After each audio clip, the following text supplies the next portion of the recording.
នៅក្បែរស្រីជីវិតប្រពៃណាស់ស្រស់កលយ៉ាមិនប្រាថ្នាអ្វីពីស្រស់វមិត្តសូមត្រឹមអង្គរៈដួងចិត្តតាបានទេជីវ៉ាបងសូមធានាថាមិនកាពីអ្នកណាក្រៅពីរូបស្រស់កននេះថាមិនបដូរសាវ៉ាអង្គរៈដួងចិត្ត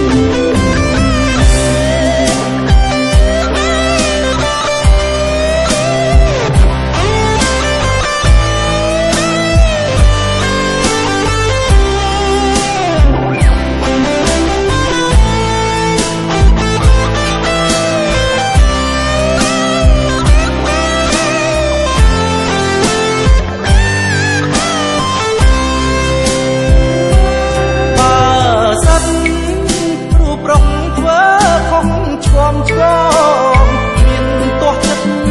នួនល្អសូមអូនមេត្តាអភ័យកុំចោទយកទោសសន្តោសករណាភក្តីសូមត្រឹមបាននៅក្បែរស្រីពិតប្រពៃណាស់ស្រស់កលយ៉ាមិនប្រាថ្នាអ្វីពីស្រស់វមិត្តសូមត្រឹមអង្គរៈដួងចិត្តតាបានឬជីវ៉ាបងសូមធានាថាមិនកាពីអ្នកណាក្រៅពីរូបស្រស់កននេះថាមិនបដូរសាវ៉ាអង្គរៈដួងចិត្ត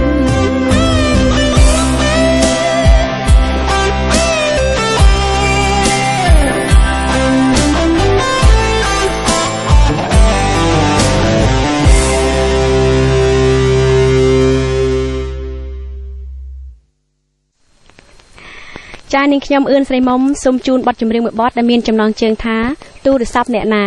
ចាឲ្យបទចម្រៀងមួយបទនេះដែរគឺជាការសំណូមពររបស់អ្នកមីងរបស់នាងខ្ញុំគឺអ្នកមីងស៊ីណាដែលរស់នៅសហរដ្ឋអាមេរិកនៅទីក្រុង Washington State ចាឲ្យបទចម្រៀងនេះដែរនាងខ្ញុំសូមផ្ញើជូនដល់បងប្អូនទាំងអស់ដែលគាំទ្រនៅបទចម្រៀងមួយបទនេះចាសូមទទួលការស្ដាប់ពីនាងខ្ញុំដូចតទៅ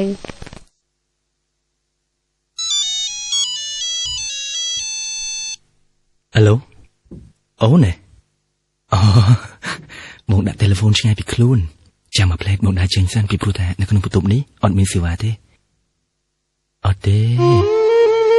មានណាបងស្រឡាញ់អូនកុំខឹងណា